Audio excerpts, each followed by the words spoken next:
एक देश, एक संविधान, एक झंडा, एक संकल्प, एक भारत, श्रेष्ठ भारत, तभी तो स्वस्थ, समृद्ध, संगठित, विकसित भारत बनेगा। इसलिए सारे देश में एकता का विस्तार होना ही चाहिए, चाहे वो कानून के स्तर पर हो, चाहे विचार के स्तर पर। अवश्य भारत मजबूत होगा तो पूरी दुनिया में हिंदुओं पर कोई अत्याचार करने का दुस्साहस नहीं कर पाएगा। आज इजराइल मजबूत है तो पूरी दुनिया में यहूदियों पर कोई टेढ़ी नजर नहीं उनके ऊपर गाड़ सकता, बुरी नजर से उनको नहीं देख सकता। क्यों? क्योंकि उनके पीछे बहुत बड़ी पैक है इजराइल के यहूदियों की आर्थिक, राजनीतिक और तकनीकी ताकत। इसलिए आज मैंने 77वें गणतंत्र दिवस पर पंच प्रणों की बात की है। यदि हम अपने देश को मजबूत नहीं बनाएंगे तो कहीं ना कहीं से संकट हम पर मंडराते ही रहेंगे और हिंदू जहां रहेंगे वहीं पिटते ही रहेंगे। इसलिए यदि हिंदुस्तान सहित पूरी दुनिया में हिंदुत्व और सनातन को भी सुरक्षित करना है तो वीर भोग्या वसुंधरा बनना ही पड़ेगा। जितनों को भी पद्मश्री, पद्म भूषण, विभूषण मिला है उनको बहुत बहुत शुभकामनाएं। देश में कम से कम किसी एक सन्यासी को तो भारत रत्न जरूर मिलना चाहिए। चाहे शुरुआत महर्षि दयानंद और स्वामी विवेकानंद से कर दो, चाहे शंकराचार्य जी से कर दो, किसी न किसी सन्यासी को भी भारत रत्न दे दो। भाई सन्यासी इतने गए गुजरे तो नहीं है कि सारे पॉलिटिशियन ही सारे भारत रत्न ले लेंगे। किसी योग से आगे हम तो योग रत्न ही भाव दे रहे हैं। दरअसल राजनीतिक दल जब चुनाव नहीं जीत पाते तब कोई कहता है वोट चोरी हो रहा है, कोई कहता है ईवीएम में गड़बड़ है। जब चुनाव जीत जाते हैं तो बोले ये लोकतंत्र की ताकत है। तो मुझे लगता है सभी राजनीतिक पार्टियों को अपनी अपनी ताकत बढ़ानी चाहिए। लोकतंत्र की यही खूबसूरती है कि उसमें सत्ता पक्ष और प्रतिपक्ष हो, रूलिंग पार्टी, अपोजिशन दोनों ही मजबूत होने चाहिए। एक दूसरे पर न राजनीतिक लोग, न सन्यासी लोग, न शंकराचार्य, न हिंदू, न मुसलमान, न सिख, ईसाई, न जैन, बौद्ध, किसी पर भी एक दूसरे पर आरोप प्रत्यारोप ना लगाएं। हम अपने संकटों का, अपनी समस्याओं का, अपने दुख दारिद्र्य का, अपनी बीमारियों का, अपनी बुराइयों का खुद कारण है। हमारे भीतर बीमारियां, हमारे भीतर बुराइयां, हमारे भीतर कमजोरी है। हम आरोप लगा देते हैं कि जो ताकतवर लोग हैं वो हमें पनपने नहीं दे रहे। तो दूसरों पर दोष लगाना बड़ा आसान है। योग और अध्यात्म का भारत का तो मूल सिद्धांत है, उद्धरेत आत्मनात्मानम नात्मानम अवसादेत। अपने आप को उभारो भाई। जब तक आप शक्तिशाली नहीं बनोगे आप लड़ न सकोगे और जीत नहीं सकोगे। देखिए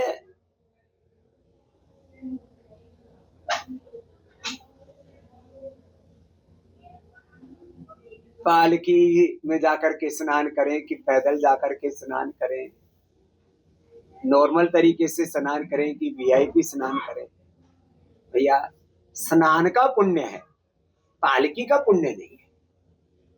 और आपस में ना सत्ता और शासन को और ना हमारे संतों और पूज्य शंकराचार्य भगवान को एक दूसरे से विवाद नहीं करना चाहिए। भारत विरोधी, सनातन विरोधी, हिंदू विरोधी ताकतें तो दुनिया में ही बहुत हैं जो सनातन को नीचे दिखाना चाहते हैं, जो सनातन को एक वायरस बताते हैं और भारत को तोड़ने के लिए हर दिन साजिशें करते हैं। तो भैया हम कम से कम भारत में रहने वाले हिंदू, मुसलमान, सिख, ईसाई सब पहले तो ये माने कि हम सबके पूर्वज एक हैं। हम एक पूर्वजों की, एक वीर वीरांगनाओं, एक ऋषि ऋषिकाओं की, एक धरती माता, एक भारत माता की संतान है। तो हम आपस में लड़ना बंद करें और जो हमारे शत्रु पक्ष है उसको पहचान करके शत्रुओं को पराजित करने के लिए एक बन करके, संगठित बन करके, शक्तिशाली बन करके हम अपने दुश्मनों को पराजित करें। इसका वक्त है।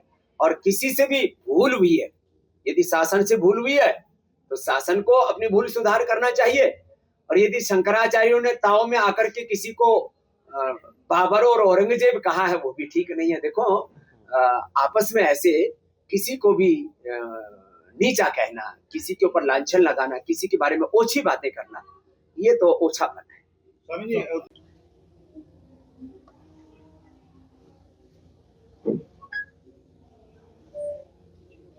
हमारे शंकराचार्य भगवानों को प्रणाम करें। गौ माता राष्ट्र माता नहीं, हम तो कहते हैं विश्व माता घोषित होनी चाहिए, लेकिन वो होगी कैसे?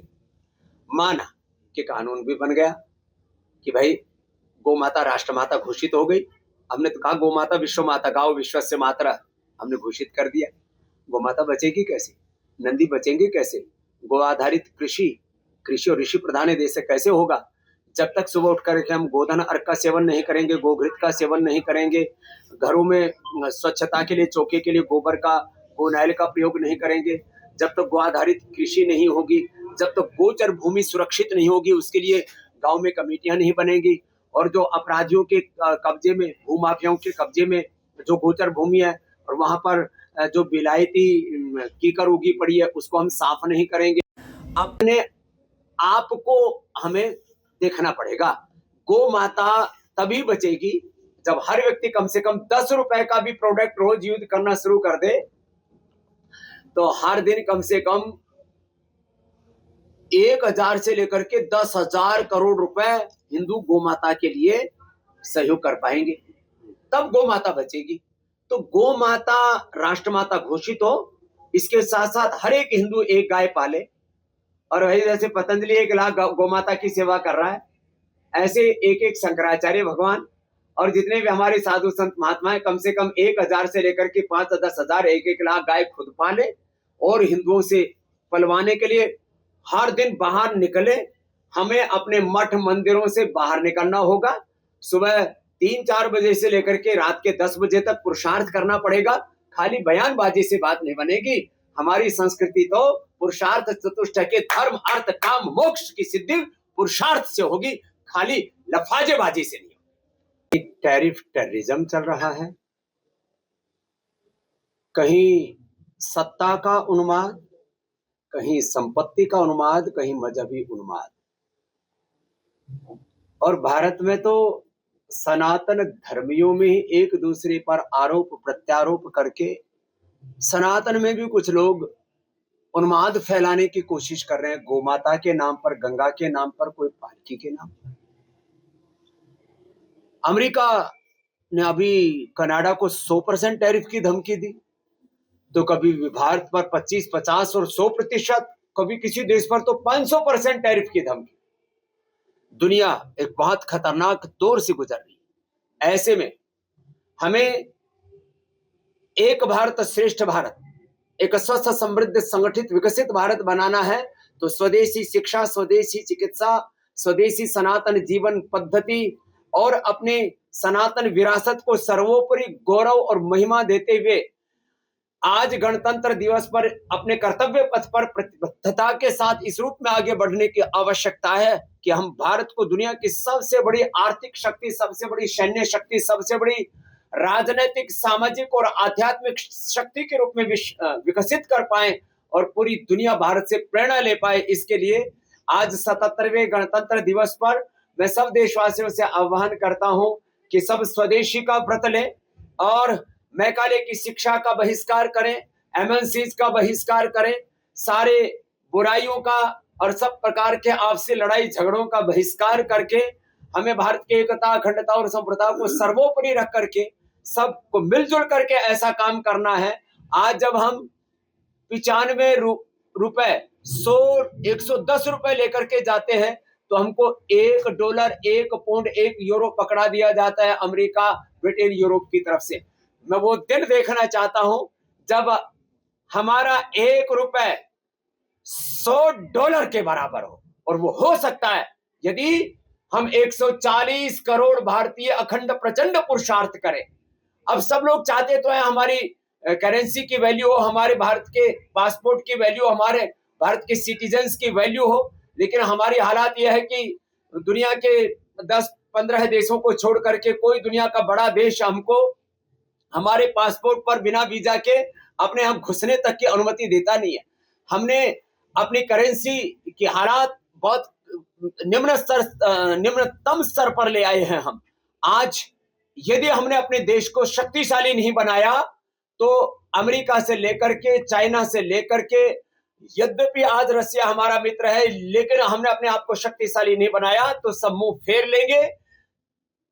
आज पाकिस्तान से लेकर के बांग्लादेश और दुनिया के बहुत सारे देशों में भारत विरोधी ताकतें सर उठा रही है। एक तरफ हमें इस गणतंत्र दिवस पर अपने स्वधर्म का संकल्प लेना है, तो हमारे जो दुश्मन देश हैं, जो भारत विरोधी सनातन विरोधी ताकतें हैं, उनको भी मुंह तोड़ जवाब देने के लिए सारे भारत को एक परिवार की तरह एकजुट होना होगा।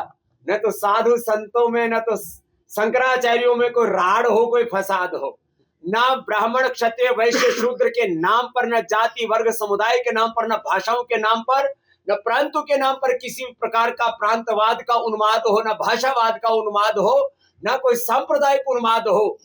हम सब मिलकर के एक ऋषियों की, एक पूर्वजों की, एक वीर वीरांगनाओं की संतान है, एक धरती माता भारत माता की संतान है। माता भूमि पुत्र हम पृथिव्या। ये संकल्प के साथ हम आगे बढ़ेंगे तो भारत पूरी दुनिया का मुकाबला कर पाएगा और हर मोर्चे पर दुनिया में जीत पाएगा।